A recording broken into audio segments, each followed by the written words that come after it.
యూట్యూబ్‌లో, ఇన్‌స్టాలో ఎక్కడ జూషినా ఈ వాటర్ యాపిల్సే కనిపిస్తున్నాయి. Oh my god. ఒక్కసారైనా తినాలి అనుకున్నా నేను. ఈరోజు మా ఆయన తీసుకొచ్చిండు.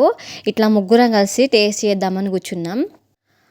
ఇది తిన్నాక టేస్ట్ ఏందో అస్సలు అర్థం కాలేదు. వాటర్ యాపిల్ అంటే వాటరే ఉంది. నేను చాలా వీడియోస్‌లో జూషినా తియ్యగా ఉంది, మంచిగుందని చెప్పిండ్రు.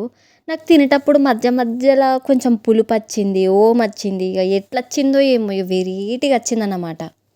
ఇవి పావు కిలో రూ. 60కి ఇచ్చిండ్రంట. నాకైతే పైసలు వేస్ట్ అనిపించింది. మన నార్మల్ యాపిల్సే బెటర్ అనిపించింది. అవే తిందాం ప్రవి ఇంకొకసారి ఇవి తేకు అన్నా. కానీ దీంట్లో హెల్త్ బెనిఫిట్స్ మస్తే ఉంటాయంట. What? షుగర్ వాళ్ళకి మస్తు మంచిదంట.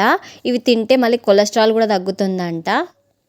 ఇవి దొరికితే తినేయండ్రి ఎట్లనో. హెల్త్ బెనిఫిట్స్ ఎక్కువ ఉన్నాయంటే తినడం తప్పదు కదా. ఇగో మా చిట్టమ్మకైతే బలవంతంగా ఒక సింగిల్ బైట్ చేసింది. దానికి నచ్చలేదు పాపం అది తినలేదు.